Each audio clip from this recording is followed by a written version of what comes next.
Welcome to big bang. This is Satish. Telugu రాష్ట్రాల్లో political heat సెగలు పుట్టిస్తోంది. ఏడాదిలో కాంగ్రెస్ ప్రభుత్వం ఊడి పడిపోతుందని కేసీఆర్ అన్నారు. అదే జరిగితే బీఆర్ఎస్ను పునాదులతో సహా లేపేస్తామని కోమటిరెడ్డి వెంకటరెడ్డి కౌంటర్ ఇచ్చారు. మరోవైపు తెలుగు రాష్ట్రాల్లో ఇవాళ నోటిఫికేషన్ విడుదలవుతోంది. ప్రచారాలు, వ్యూహాలు, సమావేశాలు ఓవైపు, మాట తోట గెలుపు వేట మరోవైపు. దీనిపై ఇవాళ బిగ్ బ్యాంగ్లో మాట్లాడబోతున్నాం.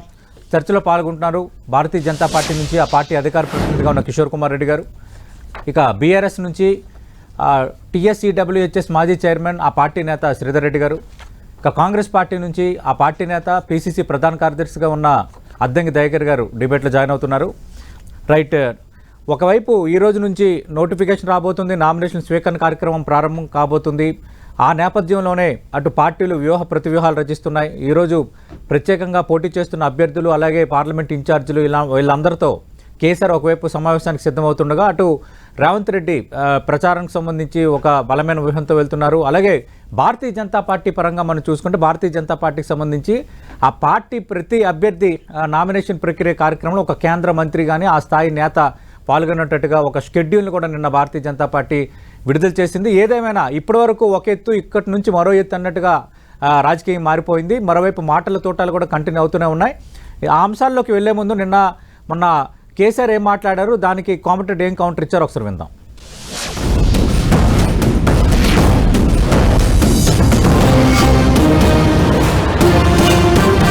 ముఖ్యమంత్రి నిన్న నారాయణపేట సభలో ఆయన భయం, ఆయన కంపం చూస్తే ఈ గవర్నమెంట్ ఏడాది కూడా ఉంటట్లేదని మనం చేస్తా ఉన్నా.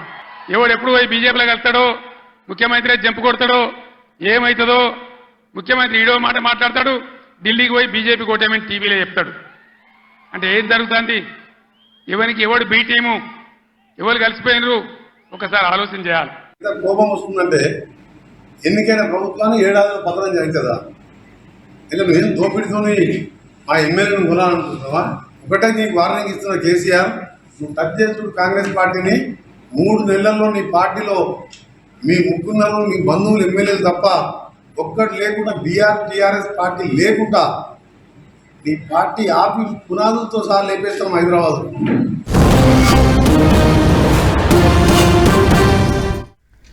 శ్రీధర్ రెడ్డి గారు, మీ పార్టీ అధినేత మాజీ ముఖ్యమంత్రి కేసీఆర్ వ్యాఖ్యలకు నిన్న కాంగ్రెస్ కౌంటర్ ఏ స్థాయిలో ఉందో మీరు చూశారు. అంటే ఏడాదిలో ప్రభుత్వం పడిపోతుందని ఒకరంటారు, 6 నెలల్లో 4 నెలల్లో ప్రభుత్వం పడిపోతుంది మరొకరు అంటారు. ఒకవేళ అదా తరహా వాతావరణం క్రియేట్ చేస్తే, ఎమ్మెల్యేలను కొనాలని చూస్తే మొత్తం పునాదులతో సహా లేపేస్తాం బీఆర్ఎస్నని మంత్రి కోమటిరెడ్డి వార్నింగ్ ఇస్తున్నారు.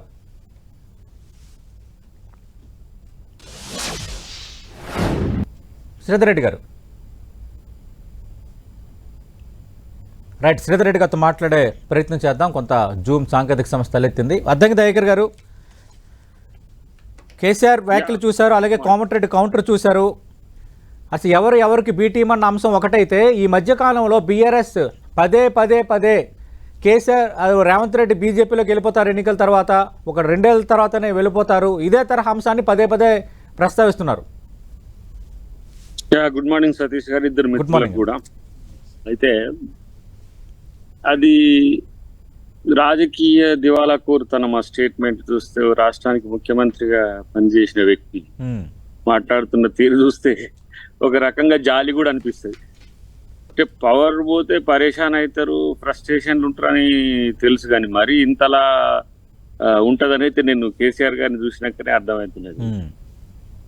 తర్వాత ఎవడు పోయి బీజేపీలో కలుస్తాడు, ఎవడు బీజేపీకి ఉన్న సీట్లన్నీ, కాంగ్రెస్ కున్న సీట్లన్నీ ఇంత సోయన్న లేదా అనిపిస్తుంది. అప్పుడే ఏమంటాం, మతి స్థిమితం లేని స్థితికి మాజీ ముఖ్యమంత్రి గారు వెళ్ళిపోయిందా అనేది నాకు అర్థం కావట్లేదు. అంటే ఏంది, ఇంత బీజేపీకి లాలూచి పడడానికి, బీజేపీని గెలిపిస్తా అని చెప్పి గతంలో తీసుకున్న వాదాన్ని నిలబెట్టడానికి ఇంత దిగజారాలన్న ఒక నాయకుడు అనేది ఆత్మపరిశీలన చేసుకోవాల్సింది బీఆర్ఎస్ పార్టీని. మళ్ళీ అది బీఆర్ఎస్ నుంచి మళ్ళీ టీఆర్ఎస్ అయ్యడానికి ప్రయత్నం చేస్తున్నారు. ఆ రోజే చెప్పిన, బీఆర్ఎస్ అనేది వాళ్ళ పతనానికి తొలి మెట్టు అని. ఎందుకంటే ఒక అస్తిత్వంతో ఏర్పడ్డ పార్టీ దాన్ని వదిలేసి తమ రాజకీయ స్వార్థం కోసం, లేకపోతే తమ రాజకీయ ప్రయోజనాల కోసం ఇంకో తీరు మారడాన్ని ప్రజలు అస్సలు జీర్ణించుకోలేని పరిస్థితిలోనే ఈ ఓటమి. తర్వాత వాళ్ళకి ఎందుకు ఓటమి వచ్చిందో, వాళ్ళ అహంభావపూరిత ప్రకటనల వల్ల ఏం నష్టం జరుగుతుందో కనీసం వాళ్ళకి ఇప్పటికీ చెప్పేటోళ్ళు ఎవరు లేరని అర్థమైపోతున్న పరిస్థితి అయితే గమనిస్తున్నాం. డెఫినెట్ గా చెప్తున్నాం కదా, అదేం పెద్ద వీళ్ళు బీజేపీ వాళ్ళు అన్నమాటే కేసీఆర్ అంట, మీరు కిషన్ రెడ్డి అన్నమాట అయినా లక్ష్మణ్ అన్నమాట అయినా కేసీఆర్ అంటాడు అంతే. కాబట్టి వాళ్ళకు తేడా లేదని చెప్పడానికి ఇంతకంటే ఎక్కువ ప్రత్యక్ష ఉదాహరణ ఏం అవసరం? అంటే కాంగ్రెస్ నేతల మధ్య సరిగ్గా పొసగడం లేదు. రేవంత్ రెడ్డి అభద్రతా భావంలో పడిపోయారు. సీఎం రేవంత్ అయోమయ పరిస్థితిలో ఉన్నారు. నిన్న లక్ష్మణ్ కూడా చేసిన వ్యాఖ్యలు ఇవి. ఇప్పుడు లక్ష్మణ్ చేస్తున్నాయి రాజకీయ ప్రయోజనం కోసమే అంట, కానీ అసలు నేను ఒక మాట అంట, బీజేపీకి అసలు జాతీయ స్థాయిలో ఆ పరిస్థితి ఉందా? వాళ్ళు మొత్తమే కుదేలవుతున్న పరిస్థితి. నిన్నటికి 210, 215 ఇక్కడ సౌత్ ఇండియాలో 12 నుంచి 15 వరకు ఉన్నది వాళ్ళ పరిస్థితి. ఇంకా పోతా ఉంటే దిగజారుతున్నది. వాళ్ళేమో ఒకవైపు పోటీ చేసేది 410, 420 అయితే 400 వస్తామని వాళ్ళు ప్రచారం చేసుకుంటుండ్రు. ఈ అబద్ధాల పునాదుల మీద రాజకీయాలు చేయాలని రెండు బీజేపీ అయినా బీఆర్ఎస్ అయినా అదే. కాబట్టి రేపు వాళ్ళకైతే దేశంలో ఎట్లుంటుందో తెలియదని జాతీయ అంతర్జాతీయ సంస్థలు చెప్తుంటే ఇంకా ఆయన ఎవరో వస్తారట, ఈయన ఎవరో చేస్తారట, రమ్మని ఎవడొస్తాడో చూద్దామని మేము అంటాం. కాబట్టి ఇప్పుడు మళ్ళీ ఇంకోసారి ఎప్పుడైనా సరే ఎవరైనా ఆ పార్టీ నుంచి నాయకులు వస్తారంటే గిట్టట చేర్చుకుంటారని ఎవడు అనదు. మొత్తం మేము కూడా మా డిస్ట్రక్టివ్ పాలిటిక్స్ మొదలు పెడతాం. ఒకళ్ళిద్దరు జాయిన్ కాగానే ఆమె కేసీఆర్ కంటే ఏం తక్కువైందా వీళ్ళు, కేసీఆర్ లెక్కన వీళ్ళు అయిందని అంటారు. మరి ప్రభుత్వాన్ని కూలగొట్టేటోడేవాడు? ఏ దరిద్రుడికి ఆలోచన వస్తున్నది? కూలగొట్టే దమ్ముందా? పోనీ నేను కూలగొడతా అని చెప్తున్నా ఒక్కని బయటికి రమ్మను, అప్పుడు తెలుస్తుంది ఎట్లుంటుంది తెలంగాణ తిరుగుబాటు ఎట్లుంటో చూస్తారు.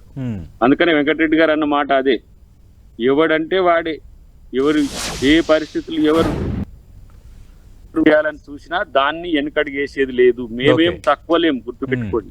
ఆ పరిస్థితే కనుక వస్తే ఎంతకైనా తెగించడానికి కాంగ్రెస్ పార్టీ ఉంటది, కాంగ్రెస్ కార్యకర్తలు ఉంటారు. అంటే ఇంత కష్టపడి తెచ్చుకున్న ప్రభుత్వాన్ని కూలుస్తామంటే వాడిని కూల్చక ఊరుకుంటామా? వాడు చూద్దాం, వాడు ఉంటాడా తెలంగాణ తిరుగుతాడా కూడా చూసే పరిస్థితి ఉంటుంది. శ్రీధర్ రెడ్డి గారితో మాట్లాడదాం. శ్రీధర్ రెడ్డి గారు, ఏడాది కూడా కాంగ్రెస్ సర్కార్ ఉండే పరిస్థితి లేదన్న మీ పార్టీ అధినేత మాజీ ముఖ్యమంత్రి కేసీఆర్ వ్యాఖ్యలపై కాంగ్రెస్ నేతలు బగ్గుమంటున్నారు. అలాగే అంతకు ముందు ఇప్పుడు కాంగ్రెస్ పార్టీలో చేరిపోయారు కడియం శ్రీహరి, ఆయన కూడా గతంలో ఆ తరహా వ్యాఖ్యలు చేయడం, కేటీఆర్ వ్యాఖ్యలు చేయడం, కొద్ది రోజులు మీ ఇద్దరు పార్టీల మధ్య మాటలు యుద్ధం, మళ్ళీ ఇప్పుడు ఈ విధంగా చేస్తే బీఆర్ఎస్ను పునాదులతో సహా పెకిలిస్తామంటున్నారు.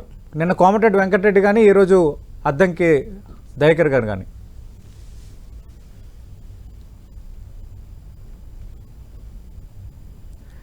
సార్ మ్యూట్లో ఉంది సార్.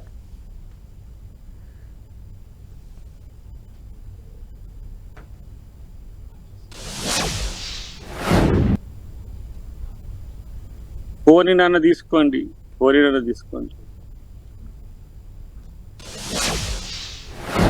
శ్రీధర్ రెడ్డి గారు,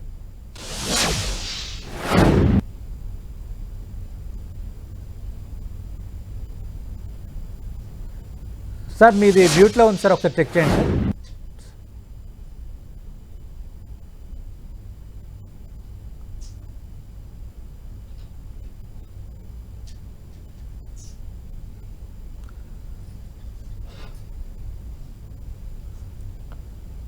రైట్, మళ్ళీ ఫోన్ లైన్లో మాట్లాడే ప్రయత్నం చేద్దాం శ్రీధర్ రెడ్డి గారితో. కిషోర్ గారు, ఇక్కడ మూడు పార్టీలు హోరాహోరీగా పోరాడుతున్నాయన్న వాతావరణాన్ని మూడు పార్టీలు చెప్పుకుంటున్నాయి. క్లియర్ కట్గా ఇక్కడ పిక్చర్ చూస్తుంటే బీజేపీ వర్సెస్ కాంగ్రెస్ మధ్య హోరాహోరీ పోరు ఉంది. బీఆర్ఎస్ కూడా కొంత పోటీ ఇచ్చే పరిస్థితిలో ఉంది. మమ్మల్ని తక్కువ అంచనా వేయద్దని బీఆర్ఎస్ పార్టీ చెప్పుకుంటుంది. కానీ ఈ మాటల యుద్ధంలో మీరే మధ్యస్థంగా ఉన్నట్టుగా రాజకీయం నడుస్తుంది.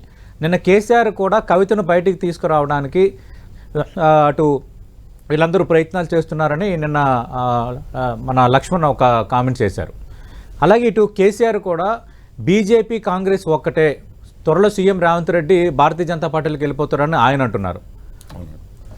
అది ముందుగా సతీష్ గారు మీకు, అట్లాగే రావుల శ్రీధర్ రెడ్డి గారికి, అద్దంకి దయాకర్ గారికి, మన 10 టీవీ ప్రేక్షకులందరికీ నమస్కారం. నమస్తే సార్.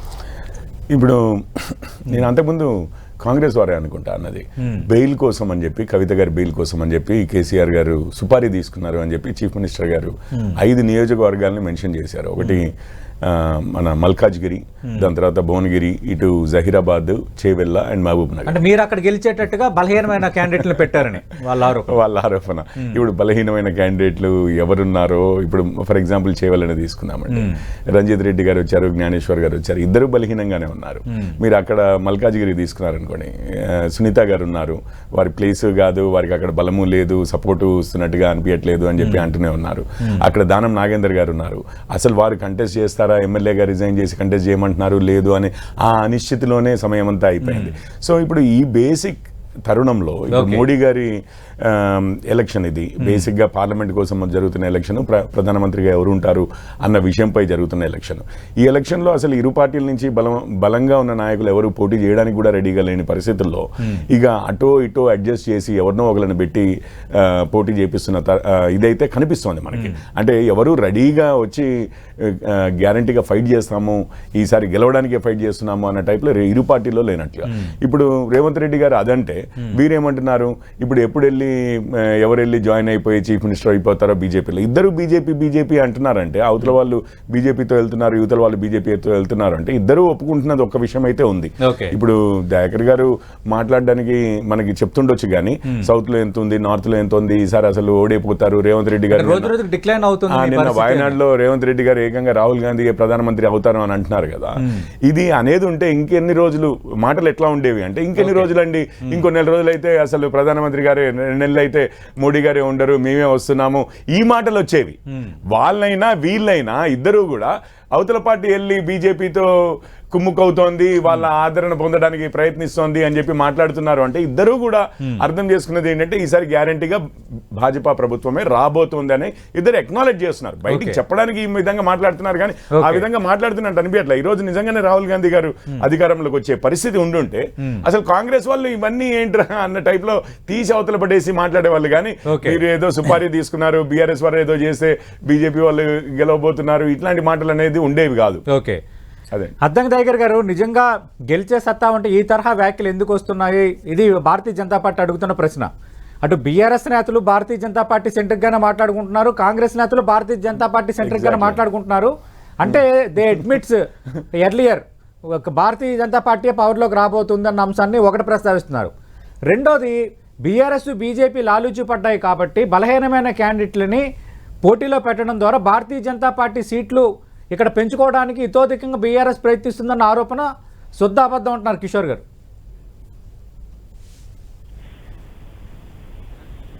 ఈ స్థితి వస్తుందని మోడీ ఊహిస్తున్నాడా? ప్రజాస్వామ్యానికి అధికారానికి మధ్యన ప్రజలు ఉంటారు. ఆ విషయం మర్చిపోతే మూడోసారి ఎన్నికలకు పోయే సందర్భంలో అబద్ధాలను ప్రచారం చేసుకుంటా ఆ గాయలో బీజేపీ నాయకులను ఉండమనండి. ఇక్కడ వచ్చిన 8 సీట్లకు 12 సీట్లు ఎంపీ వస్తాయట వాళ్ళు. పోయినమ్మో ఇది ఎక్కడి కదరా నాయన, వచ్చిందే 8 సీట్లు, పర్సెంటేజ్ ఆఫ్ ఓట్లు ఎట్లా ఉన్నాయి. ఒకవేళ బీఆర్ఎస్ డిస్ట్రాక్ట్ అయినా బీఆర్ఎస్ దాటి బీజేపీ వచ్చి మేము 10 సీట్లు కొడతాము, 12 సీట్లు కొడతామని చెప్పుకుంటుంటే నవ్వు రాదా? ఇదేం తరహా రాజకీయం? మీకు వచ్చిందే చావుదప్పు కళ్ళలోట పోయి ఆడనో ఎన్నో బీఆర్ఎస్ ఓడిపోయిన కాడ మీరు బలంగా పనిచేసుకోవడం వల్ల 8 సీట్లు వచ్చినాయి. What is the percentage of vote polled by last election? అది 6 నెలలు కూడా కాదు. 2018 అసెంబ్లీ ఎన్నికల భారతీయ జనతా పార్టీకి ఒక అసెంబ్లీ స్థానం వచ్చింది, బట్ లోక్సభ ఎలక్షన్స్ లో కాంగ్రెస్ కంటే మెరుగ్గా 4 ఎంపీ స్థానాలు వచ్చాయి కదా. నువ్వు అట్లా వస్తావని చెప్పినా చూడండి, దానికి దీనికి సంబంధం ఉంటుంది అనేది నా ప్రశ్న. అదే అటు వేయడానికి నిన్న ఆ ట్రాప్ వేయడానికి అటు పట్టుకొచ్చిన అరవింద్ ఎదురెగుతున్నాడు, సంజయ్ మునకలిస్తున్నాడు, స్వయం బాబురావు టికెట్ వేయలే, కిషన్ రెడ్డి పరిస్థితి అధోగతి ఉన్నది. ఏడ ఉన్నారు ఇప్పుడు వాళ్ళు? పోయిన 4 ఏ పరిస్థితులు ఉన్నది చూస్తున్నారు కదా. ఇప్పుడు కొత్త వాళ్ళు ఆడ హుజూర్ నగర్ లో ఓడిపోయిన ఆయన నాన్ లోకల్ ఆయన తీసుకొచ్చి ఇట లోకల్ అంటారు, ఈటల రాజేందర్ని. అసలు విశ్వేశ్వరరెడ్డి ఎక్కడి నుంచి పోటీ చేసిండు, ఇప్పుడు ఏడ పని చేస్తున్నాడు. అంటే వీళ్ళ అంచనాలు ఏంటంటే అంతా మాదే వస్తున్నది అంటే ఏదైనా వాళ్ళకి వర్కౌట్ అయిద్దని అనుకుంటున్నారు. అసలు ఫస్ట్ ఆఫ్ ఆల్ మీకు వ్యతిరేకత ఉందని కనీసం గమనించే స్థితిలో బీజేపీ ఉందా? ఎలా ఏమంటున్నా, బీజేపీ అధికారంలోకి వస్తుంది, ఏదో మమ్మల్ని ఏదో చేస్తుందనే ఉద్దేశంతో మేం లేం. కానీ బీజేపీ బీఆర్ఎస్ చీకటి ఒప్పందం, రాజకీయ రహస్య ఒప్పందం ఒకటి ఉన్నది కదా. ఎమ్మెల్యేలు మీరు గెలిపియాలి, ఎంపీలు మమ్మల్ని గెలిపియాలి అనేది ఉన్నది కదా. దానికి కట్టుబడి ఇలా కేసీఆర్ ఆయన కోవర్టుగా మారిండు, సుపారిగా మారిండు, ఇంకేమన్నంటే అసలు బీజేపీ జెండా కట్టుకోవడం ఒకటే తక్కువ ఉన్నది. అట్లాంటి ఆయన చూసాట మళ్ళా రేవంత్ రెడ్డి గారట బీజేపీలో ఈడ ముఖ్యమంత్రి ఉన్నాడు, ఈడ 100 సీట్లు వచ్చే అవకాశం ఉంది. కొట్టాడకపోయినా పరిస్థితులు చాలా డిఫరెంట్ గా ఆయన జాతీయ స్థాయిలో రాణించే అవకాశాలు ఉంటే బీజేపీ పోయి ఏం చేస్తారు? బీజేపీ పోతే ఏమున్నది ఆడ? మోడీనే బోడగుండు కొట్టుకునే కాడికి వస్తున్నది ఆడ పరిస్థితి. కాబట్టి రాజకీయ అంచనాలు బీజేపీ గాయలో కాంగ్రెస్ పార్టీ లేదు. డెఫినెట్ గా కాంగ్రెస్ పార్టీ మినిమం గా ఏ స్థాయిలో వస్తుందో మాక్సిమం గా ఏ స్థాయిలో వస్తుందో మాకు అంచనా ఉంది. అలైస్ కూడా వాళ్ళతో ఉండే పరిస్థితి కూడా రేపు లేదు. మీరు చూడండి, నితీష్ కుమార్, టీఎంసీ ఒక స్థాయి వాళ్ళకు 180 దానికి వస్తే వాళ్ళ ముఖం కూడా ఎవరు చూడరు. కేసీఆర్ ని కాక ఇప్పుడు 39 వచ్చినట్టు. కాబట్టి ఆ రాజకీయాల్లో అంతా మాదే, ఎప్పుడు మేమే అనుకునే కల్చర్ ఏదైతే ఉందో ఇంకా కాదు. ఆయన ఆడుకొచ్చింది ఏకంగా ఒకే దేశం, ఒకే నాయకుడు, ఒకే పార్టీ. ఇది డిక్టోరియల్ లేదంటే కింగ్డమ్ అంటే భారత ప్రజాస్వామ్యం ఉన్నదా? ఆ కనీస స్థాయి వాళ్ళు ఆలోచిస్తట్లేరు. బీజేపీ ఎక్కడో ఉన్నది, ఏమంటాము ఆకాశంలో ఏదో మబ్బుల్లో తేలి ఆడుతున్నది. చూద్దాం ప్రజలు ఇచ్చే తీర్పును బట్టి. శ్రీధర్ రెడ్డి గారు అంటే బీఆర్ఎస్ కాంగ్రెస్ ఒకటి ఎలా అవుతుంది? బీఆర్ఎస్ భారతీయ జనతా పార్టీ ఒకటి అనడానికి చాలా ఎగ్జాంపుల్స్ ఉన్నాయి. ఆల్రెడీ భారతీయ జనతా పార్టీ సీట్లు గెలవడానికి బీఆర్ఎస్ వీక్ క్యాండిడేట్లు పెడుతుంది, అది బహిరంగ రహస్యమే. లాలూచి ఉంది. ఒక భారతీయ జనతా పార్టీ జెండా కప్పుకోవటం ఒక్కటే మిగిలింది కేసీఆర్. ఇది అద్దంకి దగ్గర గారు చేస్తున్న కామెంట్. నువ్వు చాలా హాస్యాస్పదం ఏంటంటే అసలు క్యాండిడేట్లు లేక బీఆర్ఎస్ పార్టీ నుంచి మాజీ సిట్టింగ్ ఎంపీలను, మాజీ ఎంపీలను, జడ్పీ చైర్మన్లను, మా ఎమ్మెల్సీలను, సిట్టింగ్ ఎమ్మెల్యేలను తీసుకొని క్యాండిడేట్లను పెట్టేవాళ్ళు పక్క పార్టీని వీక్ క్యాండిడేట్ అంటే ఎట్లండి? ఒకవేళ మా దగ్గర మేము వీక్ క్యాండిడేట్ మరి ఎందుకు తీసుకొని పెట్టినారు వాళ్ళందరినీ? ఒకటి. రెండవది, భారతీయ జనతా పార్టీ తోటి అసలు లోపాయికారి ఒప్పందం ఉండాల్సిన అవసరం మాకేముంది? ఇవాళ వాళ్ళు ఏమైనా చేయాలనుకుంటే ఇప్పుడు కవిత గారి మీద కేసు పెట్టినారు, she was put in jail. తర్వాత మిగతా ఇప్పటివరకు 20 మంది బీఆర్ఎస్ పార్టీ నాయకుల మీద సిబిఐ దాడులో, ఈడీ దాడులో, ఐటీ దాడులో జరిగినాయి. ఇంకా కూడా మేము జైల్లో పెడతామంటే మేము జైల్లో పెడతామని హుంకరిస్తా ఉన్నారు. కాంగ్రెస్ పార్టీ రకరకాల కేసుల చిట్టా చెప్తా ఉంది, ఇది చేశారు అది చేశారని. ఇప్పుడు ఎవరెవరికి సహకరిస్తున్నట్టు? కేంద్రంలో ఉన్న బీజేపీ ఏమో సిబిఐ, ఈడీ, ఐటీ వాడితే రాష్ట్రంలో ఉన్నటువంటి అధికార పార్టీ కూడా పోలీసులు వినియోగిస్తోంది కదా. క్లాసిక్ ఎగ్జాంపుల్ ఏంటంటే సల్వాజీ మాధవరావు అని చెప్పి మా సోషల్ మీడియా కార్యకర్త ఒక అతన్ని, భూపాలపల్లి జిల్లా అనుకుంటా, రేవంత్ రెడ్డి గారి మీదనో కాంగ్రెస్ ప్రభుత్వం మీద ఒక పోస్టింగ్ పెట్టాడని అరెస్ట్ చేసి ఇప్పటికీ జైల్లోనే ఉన్నాడు ఆయన. ఈ రకమైన నిర్బంధం మీరు చేసుకుంటూ మేమేదో బీజేపీ తోటి ఒప్పందంలో ఉన్నామని చెప్తామేంటి? అంటే శ్రీధర్ రెడ్డి గారు దీనిపై మీరు ఇచ్చేవారని మీరు ఇవ్వచ్చు, కాంగ్రెస్ చేసే ఆరోపణ కాంగ్రెస్ చేయొచ్చు. కానీ ప్రజలు కూడా మొన్నటి అసెంబ్లీ ఎన్నికలు విశ్వసించారు కదా మీరిద్దరు ఒకటే అని. కొన్ని పరిణామాలు చోటు చేసుకోవటం, మళ్ళీ ఒక్కసారిగా ఇద్దరు కామ్ అయిపోవడం, అది కూడా కాంగ్రెస్ పార్టీ విజయానికి ఒక ఫ్యాక్టర్ గా పనిచేసింది కదా. కాంగ్రెస్ పార్టీ విజయానికి ఆ ప్రచారం పనిచేసి ఉండొచ్చు. అక్కడక్కడ కొంతమంది ఆ విష ప్రచారానికి కొద్దిగా మిస్లీడ్ అయి ఉండొచ్చు. కానీ అటువంటి పరిస్థితి ఉంటే వాళ్ళు కేసులు ఎందుకు పెడతారు? నెంబర్ 1. నెంబర్ 2, ఇక్కడ అవసరం లేదు కదా అంటున్నాను. ఇవాళ భారతీయ జనతా పార్టీకి రాష్ట్రంలో వచ్చింది 8 సీట్లు, మాకు వచ్చింది 39 సీట్లు, మాకు వచ్చింది 37.5%, వాళ్ళకు 13.4%. ఎట్లా? ఎక్కడ సీట్ షేరింగ్ ఉందా లేకపోతే ఇంకేదన్నా? ఇవంతా కాంగ్రెస్ పార్టీ వాళ్ళ లాభం కోసం చెప్పేటువంటి మాటలు. మరోవైపు బీజేపీ సేమ్ ప్రచారం చేస్తుంది, ఇది ఎప్పటికెల్లో చేస్తా ఉన్నారు. ఇద్దరు కూడా ఒక వనప్మెన్షిప్ కోసము మమ్మల్ని దాంట్లో లాగే ప్రయత్నం చేస్తా ఉన్నారు. ఇది నిజం కాదు, ప్రజలకు అర్థమవుతుంది. అట్లా ఉండాల్సిన అవసరం మాకు లేదు. ఇకపోతే పదే కేసీఆర్ గారు అంటున్నారు, పదవులు అంటున్నారంటే మేము అనేది ఇది కాసేపు పక్కన పెడదాం. కొడంగల్లో, నారాయణపేటలో రేవంత్ రెడ్డి గారి యొక్క ప్రసంగాన్ని మీరు ఒకసారి వెనుక తెచ్చి చూడండి, రీప్లే చేసి చూడండి. ఏం చెప్పారు? నన్ను, నా ప్రభుత్వాన్ని, నా అధికారాన్ని కూలదేయడానికి కుట్ర చేస్తున్నారు. ఎవరు కుట్ర చేస్తున్నారు? ఈ షుడ్ సే దాట్. మా ప్రభుత్వాన్ని కూలగొడితే అని ఒకసారి అప్పుడెప్పుడో ఒకసారి కడియం శ్రీహరి గారు యథాలాపంగా ఆయన ఎక్స్ప్లెనేషన్ ఇచ్చిండు కాంగ్రెస్ లో పోయిన తర్వాత. అక్కడ ఎక్కువగా తగవులు ఉంటాయి, ఎక్కువగా గ్రూప్ తగాదాలు ఉంటాయి, ఉంటదో ఉండదో అని యథాలాపంగా అన్న దాన్ని మీడియా చిట్ చాట్ లో పెద్ద హైలైట్ చేశారని ఆయన కాంగ్రెస్ పార్టీలోకి వచ్చిన తర్వాత వివరణ ఇచ్చారు.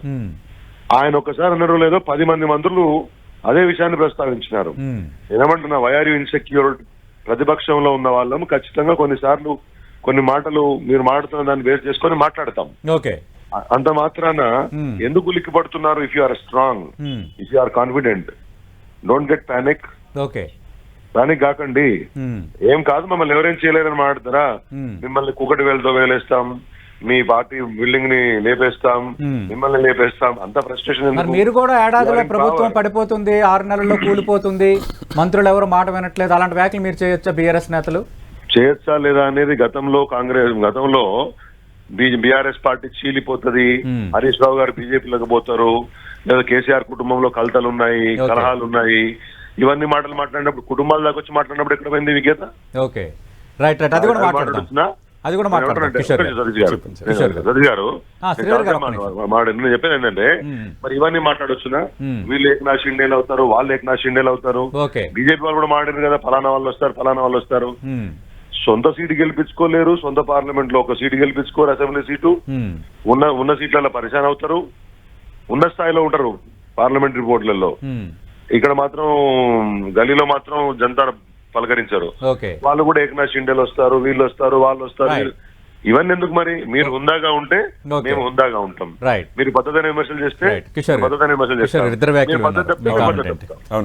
ఇప్పుడు ముందుగా దయాకర్ గారు మన దగ్గర క్యాండిడేట్లను చూపించి, ఇగో సంజయ్ గారు ఇలా, కిషన్ రెడ్డి గారు అట్లా వస్తారో లేదో అన్న ఆ విషయం ఒక నిమిషాన్ని పక్కకు పెడదాం. ఇక్కడ ఏముంది, ఎంతవరకు వస్తాము ఏమి అనేది. మీకు అమేఠీ, రాయ్బరేలీ అంటే నెహ్రూ గాంధీ కుటుంబంలోనే ఉన్న సీట్లు, అమేఠీ ఎస్పెషల్లీ. అది వదిలిపెట్టి ఇప్పుడు రాహుల్ గాంధీ గారు వాయనాడుకి వెళ్ళారు ఒకటి. సోనియా గాంధీ గారు రాయ్బరీలో గెలుస్తూనే వచ్చారు. ఈసారి వారు రాజస్థాన్ నుంచి రాజ్యసభ మెంబర్గా వెళ్ళిపోయారు. పోనీ మన ఇక్కడ నాయకులంతా, కాంగ్రెస్ నాయకులంతా, సోనియమ్మ మీరు ఇక్కడికి రండి, మేము గెలిపించుకుంటాం, ఈవెన్ ఖమ్మం, నల్గొండ లాంటి సీట్లలో అయినా గెలిపించగలరో లేదో అన్న అనుమానంతోటే కదా వారు సీదా రాజ్యసభ సీటు తీసుకుని వెళ్ళిపోయారు. వద్దు, నాకు ఈ ఎలక్షన్లు వద్దు, ఇదొద్దు, ఏమన్నా అంటే వయసు అంటారు. నెక్స్ట్ 6 సంవత్సరాలు మీరు సర్వ్ చేయగలిగినప్పుడు దేశానికి రాజ్యసభలో కూర్చుని మీరు ఒక నామినేషన్ వేసి వెళ్ళిపోతే దయాకర్ గారు భుజాల మీద వేసుకుని పని చేయరా, చేసుకుని గెలిపించుకోరా? అంటే గెలిపించగలరు అన్న నమ్మకం లేదు.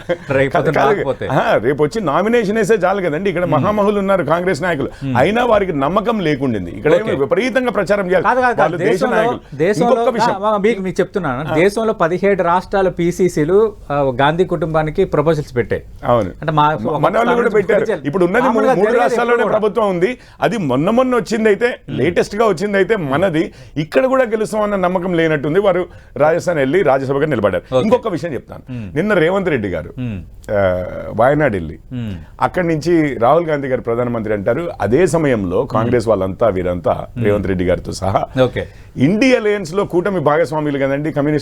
అవును, విజయన్ గారు కమ్యూనిస్ట్ విజయన్ గారిని సురేంద్రన్కి హెల్ప్ చేస్తున్నారు, అంటే బీజేపీ క్యాండిడేట్కి హెల్ప్ చేస్తున్నారు, వాయనాడులో కాంగ్రెస్ హెల్ప్ చేయకుండా అని చెప్పేసి అని అంటున్నారంటే ఈవెన్ రాహుల్ గాంధీ గారు గెలిచే పరిస్థితి ఉందా లేదా? లేకపోతే అలయన్స్ పార్ట్నర్ అందులో ఒక ముఖ్యమంత్రి మీద వారు ఇటువంటి ఇవి చేస్తారా? బీజేపీతో కమ్యూనిస్టులు కలుస్తున్నారు అన్నది. ఇక్కడ బీజేపీతో బీఆర్ఎస్ కలుస్తుందని ఎట్లా అయితే ఉందో సుపారీ తీసుకున్నారని, అట్లాంటి అవాకులు చవాకులు అక్కడ కూడా పేలుతున్నారు. ఇండియా అలయన్స్ లో భాగస్వామి మీద, అది కమ్యూనిస్టుల మీద, కమ్యూనిస్టులు బీజేపీ దగ్గర. అంటే వీరు మాట్లాడేదాన్ని ఇంట్రెస్టింగ్ ఫ్యాక్టర్ ఏంటంటే సిపిఐ నేత డి రాజా సతీమణి అక్కడ అభ్యర్థి కూడా ఉన్నారు. ఓడిపోతున్నామన్న దీంట్లో అసలు ఈవెన్ రాహుల్ గాంధీ గారే గెలుస్తారో లేదో అన్న దాంట్లో ఇటువంటి ఇల్లాజికల్, అంటే లాజిక్ లేని అనాలిసిస్లు, అపవాదులు పడేయడం తప్పించి ఇంకేముందండి అక్కడ? చూడండి, రైట్, దయాకర్ గారు లాజిక్ లేకుండా కాంగ్రెస్ నేతలు మాట్లాడుతున్నారు అంటున్నారు కిషోర్ గారు. ఇప్పుడు నేనేమంటున్నా మిత్రుడు అన్నట్టు, ఇప్పుడు నా దృష్టిలో బీజేపీ ఇప్పుడు మామూలు ఆశల్లో, లేకపోతే ఏమంటాము ఆశల పల్లకీలో లేదు. ఎట్లా ప్రతిపక్షం చాలా బలహీనంగా ఉన్నది, ఎక్కడ కూడా మమ్మల్ని ఎవ్వరు చేయలేని స్థితిలో ఉన్నారు, మేమే రాబోతున్నామనే ఉద్దేశంతోనే ఇప్పుడు అలా ఆలోచన విధానంతోనే ప్రచారం కూడా ఉన్నది. కానీ వ్యతిరేకతను గమనించే స్థితిలో లేని వాళ్ళకు మీరు ఏం చెప్పినా కూడా అర్థం కాదు. ఇప్పుడు నేను అదే చెప్పిన ముందు కంపారిజన్, కేసీఆర్ గారు కళలో కూడా ఊహించలే ఈ ఓటమి. దీనికంటే ఎక్కువేం కాదు, సేమ్ డిటో అక్కడ జరగబోతుందనేది నా అంచనా. మీరు 400 సీట్లు వస్తారనే భ్రమలో ఉంటే మేము దాన్ని నేనేం చేయగలను? నేను ఇప్పుడు కాదంటే ఇప్పుడు ఎన్నికలు కాలేదు, ఏమి కాలేదు, ఏం చెప్పగలం? పోనీ ఒక అంచనాలకు కూడా మనం ఇప్పుడు ఓటు పడక ముందు చేయలేము కదా. కాబట్టి రాయబరిలో ఎందుకు, అమేథీలో ఎందుకు అనేది అందరికీ తెలుసు. మీరు చేస్తున్న ప్రయోగాలు అక్కడేం చేస్తున్నారో, మతంతో చేస్తున్న ప్రయత్నాలు ఏంటో అదొక లెక్క. కానీ నేనేమంటున్నా అంటే ఇక్కడ బీజేపీ రియల్ పెర్ఫార్మర్ అయితే, నిజంగా వాళ్ళకి ఆ నమ్మకమే ఉంటే ఇలా ఈ పొలిటికల్ డ్రామాలు ఎందుకు ప్లే చేస్తారు? బీఆర్ఎస్ ఎందుకు లొంగ తీసుకునే ప్రయత్నం చేస్తారు?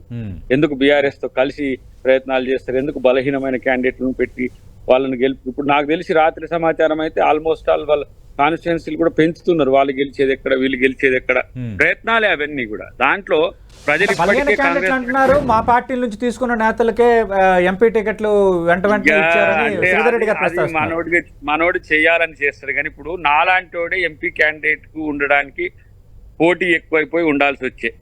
వరంగల్ మీకు తెలుసు కదా, అది మాలమాది ఈక్వేషన్ ఒక చర్చ అయితే ఎంత మంది సీనియర్ లీడర్లు అవకాశాలని పక్కన పెట్టి కామ్గా పార్టీ కొరకు పనిచేస్తున్నారు.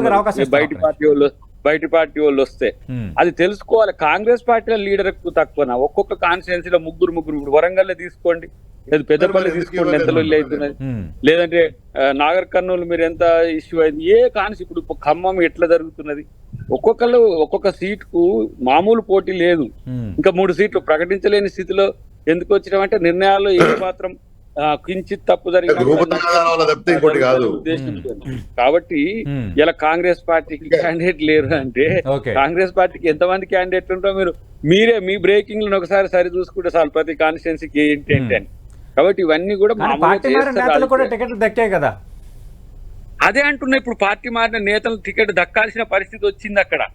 ఇక్కడ ఉన్న చాలా మంది ఉండాల్సిన పరిస్థితి వచ్చింది. ఎఫిషియెంట్ ఉండి అన్ని రకాలుగా ఉండి గెలిచే సత్తా ఉండి, బెస్ట్ ఎగ్జాంపుల్ నన్ను ఎందుకు చెప్తున్నా, అంత పోటీ ఎక్కువ ఉన్నది. 2 మాల అయ్యేసరికి 3వది మాలకు ఇవ్వలేక మళ్ళీ మాదిగా కూడా ఇవ్వాల్సిన పరిస్థితుల్లో అక్కడ కడియం సిఆర్ గారికి ఇస్తే, మరి అక్కడ బీజేపీకి సపోర్ట్ చేస్తే మందకృష్ణ గారు ఏ విధంగా అక్కడ మమ్మల్ని టార్గెట్ చేసిండో ఇవన్నీ చూస్తలేరు. ఈ పోటీలు కావా? మీరు చూడండి ప్రతి కాన్స్టిట్యూన్సీ ఓడిపోయే సీటుకు కూడా లేకపోతే గెలిచే సీటు కూడా అనే తేడా లేకుండా. శ్రీధర్ గారు మాట్లాడండి. ఇప్పుడు ఒకటి దయాకర్ గారు సమర్థించుకోవాలి కాబట్టి సమర్థించుకుంటున్నాడు, కానీ పోటీ ఎక్కువగా కాంగ్రెస్ పార్టీలో ఉంటే బయట నుంచి ఎంత తీసుకుంటారండి? సమర్థులు కాంగ్రెస్ పార్టీలో ఉంటే బయట నుంచి ఎంత తీసుకుంటారండి? అది కూడా సిట్టింగ్ ఎమ్మెల్యేలను తెచ్చుకొని టికెట్ ఇచ్చుకోవాల్సినంత పోటీ ఏంటో నాకు అర్థం కావాలి. దీన్ని పోటీ అనరు, అక్కడ చేతనైనంత సమర్థులైనంత క్యాండిడేట్లు లేరు అని అర్థం. Even it applies to Bharatiya Janata party also. 10 సంవత్సరాల నరేంద్ర మోదీ గారి గవర్నమెంట్ లో ఆయా సెగ్మెంట్లలో దేశం మొత్తం బ్రహ్మాండమైనటువంటి పరిపాలన కొనసాగుతుందని చెప్పేసి క్లెయిమ్ చేసిన సందర్భంలో అభ్యర్థులను తయారు చేసుకోలేని పరిస్థితి ఎందుకు నాకు అర్థం కావట్లేదు. దీన్ని నాయకత్వ లోపమా లేకపోతే ప్రణాళిక లోపమా? ఎందుకు బీఆర్ఎస్ లో ఉన్నటువంటి వాళ్ళని మాత్రమే తీసుకుపోయి టికెట్లు ఇస్తున్నారు? ఓవర్ నైట్ నిన్నటి వరకు మీరే పంపిస్తున్నారు కొందరు బలమైన క్యాండిడేట్లని. ఇది దయాకర్ గారు. ఇప్పుడు మన సికింద్రాబాద్ ఉన్నది, అనిల్ కుమార్ యాదవ్ అనుకున్నాం మేము. వీళ్ళు వస్తుందని ముందస్తుగా తెలిసేసరికి వారిని రాజ్యసభకు పంపించాల్సి వచ్చే. కిషన్ రెడ్డి ఒక్క నిమిషం. కాబట్టి ఇప్పుడు చాలా చోట్ల ఇప్పుడు సైదిరెడ్డి గారు నల్గొండల, ఆయన వ్యక్తిగతంగా అనాలని నా ఉద్దేశం కాదు, కానీ బీఆర్ఎస్ మన బీజేపీ కార్యకర్తలు నెల తరబడి జైల్లో ఉన్నారు ఆయన మీద కొట్లాడి. ఒక్క రాత్రిలో నల్గొండకి సైదిరెడ్డి గారు బలమైన లీడర్ ఎట్లా అవుతాడు? అరుణ్ రమేష్ గారి మీద అగైన్ చెప్తున్నాను, వ్యక్తిగతంగా నా ఉద్దేశం కాదు, అనేక రకాలుగా దుమ్మెత్తి పోస్తున్నారు. ఇవాళ కరెక్ట్ గా బలమైన అభ్యర్థి ఎట్లా అయినారు అంటే ఏంటంటే ఇవాళ మాటలు చెప్పడం కాదు, ఏ పార్టీ నుంచి ఇస్తే ఏ పార్టీలో తీసుకొని సీట్లు ఇచ్చినారు. కాబట్టి మళ్ళీ మేమే గెలుస్తాము, double digit I'm predicting again. Double digit అనేది ఏమంటారు మిగతా నేతలు సీతారాం నాయక్ కానీ ఇప్పుడు శ్రీహరి గారు సిట్టింగ్ ఇక్కడ ఆయన డాక్టర్ని పిలిచి మరి టికెట్ ఇచ్చారు. సీతారాం నాయక్ గారు అంటే ఓకే, ఒక స్పెషల్ కేసు, ఆయనకి ఏం బాధ కలిగిందో ఆయన పోయాడు. గిరిజన నాయకుడు ఒక ప్రొఫెసర్, ఆయనకు టికెట్ ఇచ్చారు, డిఫరెంట్ కేసు అవుతుంది. బట్ మిగతా వాళ్ళ మీద చేసిన అవినీతి ఆరోపణలు కానీ మిగతా మీద చేసినటువంటి కేసులు కానీ ఇవన్నీ పోయి ఒక్క రాత్రి ఇక్కడ బలమైన క్యాండిడేట్ ఎట్లా అయిపోతారు నాకు అర్థం కాలే కాన్సెప్ట్. అంటే మీ దగ్గర లేరు, మీ దగ్గర ఉన్నటువంటి నాయకత్వం మీద మీకు విశ్వాసం లేదు. మీ నాయకత్వం మీద మీకే విశ్వాసం లేకపోతే ప్రజలకు ఎట్లా విశ్వాసం వస్తుంది? లేకపోతే మీ దగ్గర ఉంటారని గ్యారంటీ ఏమిటి? ఎండ్ ఆఫ్ ద డే ఇవాళ surprising results BRS party Okay. Is going to get in the ఇంతకుముందు కూడా చెప్పారు, నేను చెప్పాను మీకు అసెంబ్లీలో కూడా ఏం జరుగుతుందో, ఓకే ఇవాళ పార్లమెంట్ లో కూడా గదే జరుగుతుంది. రైట్ చూద్దాం ఏం జరగబోతుందో, ఎవరి వ్యూహాలు ఆ స్థాయిలోనే ఉన్నాయి. థ్యాంక్ యూ దయాకర్ గారు, థ్యాంక్ యూ శ్రీధర్ రెడ్డి గారు, థ్యాంక్ యూ కిషోర్ గారు. మరోవైపు ఈరోజు పార్లమెంట్ నియోజకవర్గ ఇన్ఛార్జీలు అలాగే అభ్యర్థులతో కేసీఆర్ సమావేశం అవుతున్న అంశం కనిపిస్తుంది. అటు భారతీయ జనతా పార్టీ, కాంగ్రెస్ కూడా అదే స్పీడ్ కనబరుస్తున్న. ఈ రోజు నుంచి నోటిఫికేషన్ రావడం, నామినేషన్ ప్రక్రియ ప్రారంభం కాబోతుంది. కాబట్టి ఇప్పటి వరకు ఒక ఎత్తు, ఇక నుంచి మరో ఎత్తున్నట్టుగా రెండు తెలుగు రాష్ట్రాల రాజకీయం కనిపించబోతోంది. ఇది వాటి బిగ్ బ్యాంగ్ డిబేట్.